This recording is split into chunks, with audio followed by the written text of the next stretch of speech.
अस्सलाम वालेकुम दोस्तों, उम्मीद है आप सब खैरियत से होंगे। तो चलिए आज का क्लास शुरू करते हैं। कुरान पाक को सीखने से पहले हमें हुरूफ तहज्जी के बारे में जानकारी होनी ज़रूरी है। अगर हम हुरूफ तहज्जी को ही सही से नहीं पढ़ पाएंगे, अलिफ से लेकर या तक जितने भी हुरूफ है इनको अगर सही से नहीं पढ़ पाएंगे तो कुरान पाक को भी सही से हम नहीं पढ़ पाएंगे, तो सवाब के बजाय उल्टा हमारे ऊपर गुनाह लिखा जाएगा। तो चलिए आज से पहला सबक शुरू करते हैं। सबक नंबर 1 यानी जिसको क़िरात की ज़बान में तख्ते नंबर 1 कहा जाता है।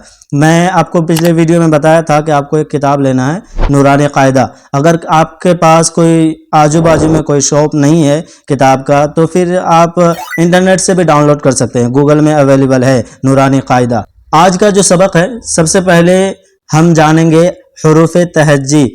सबसे पहला हरफ जो है हुरूफ तहज्जी में और कुरान पाक में भी सबसे पहला हरफ कौन सा है? अलिफ। देखो ये बड़ी आसानी से अदा कर सकते हैं कोई भी इंसान, लेकिन इसका मखरज जानना ज़रूरी है, इसका तरीका जानना ज़रूरी है, अदा कैसे किया जाता है, वरना हमें कैसे समझ में आएगा कि हम जो पढ़ रहे हैं वो सही है कि गलत है। सही और गलत को पहचानने के लिए, सही और गलत में फ़र्क पैदा करने के लिए हमें मखरज का सीखना ज़रूरी है। समझ में आया? तो सबसे पहला जो हरफ है, सबसे पहला जो लेटर है उसको कहते हैं अलिफ। क्या पढ़ेंगे उसको?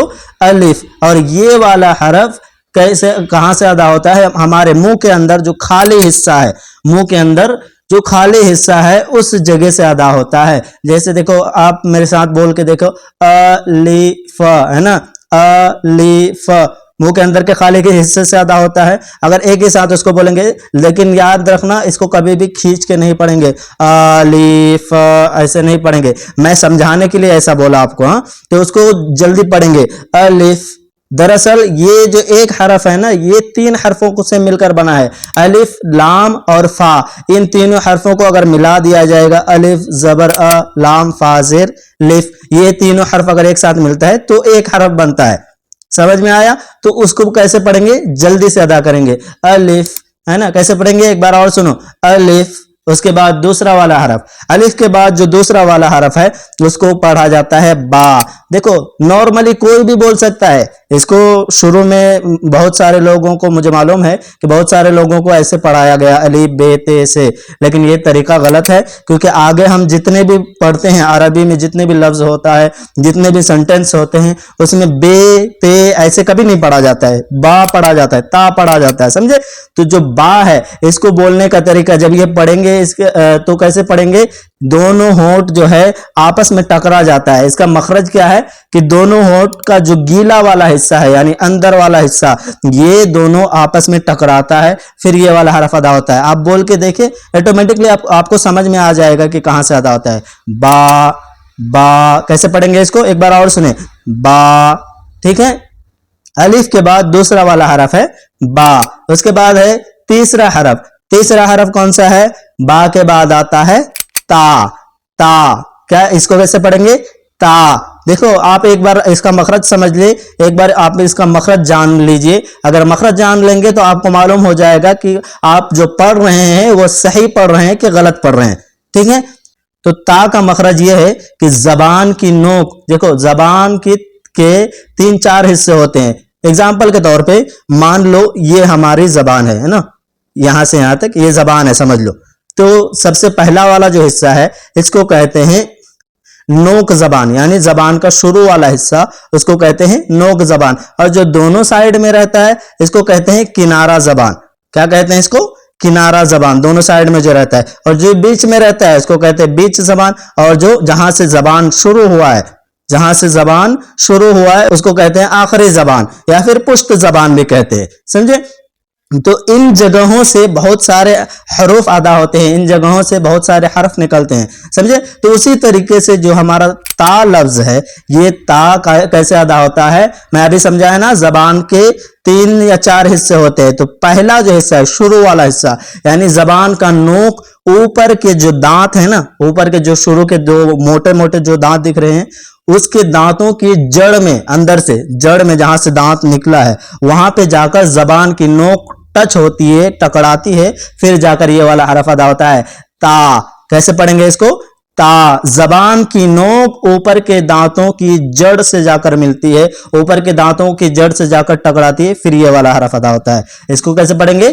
تا. سمجھ میں آ گیا؟ تو چلیے اب آگے بڑھتے ہیں. تا کے بعد آتا ہے حرف سا. دیکھو اس حرف کو پڑھنے میں بہت زیادہ لوگ غلطیاں کرتے ہیں, کوئی سا بول دیتے ہیں, کوئی شا بول دیتے ہیں, نہ جانے کیا کیا لفظ بولا جاتا ہے. لیکن اس کا جو صحیح طریقے سے پڑھنے کا طریقہ ہے, جو اس کی آواز ہے یہ کیسے نکلے گی, سب سے پہلے مخرج سنیں. مخرج سنیں گے نا تو اس کے ادا کرنے کا طریقہ آپ کو معلوم ہو جائے گا, اور کیسے پڑھا جاتا ہے یہ آپ کو آٹومیٹکلی سمجھ میں آنے لگے گا.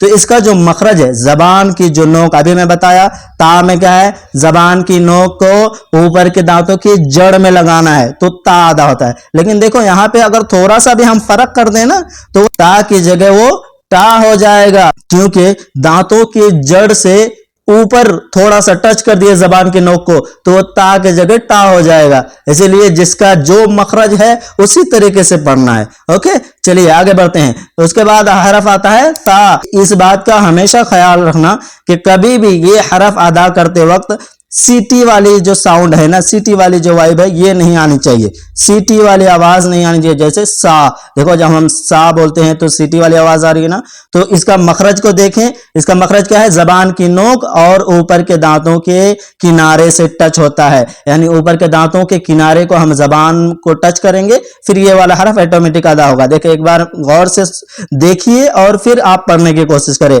سا کیسے پڑھیں گے اس کو؟ سا.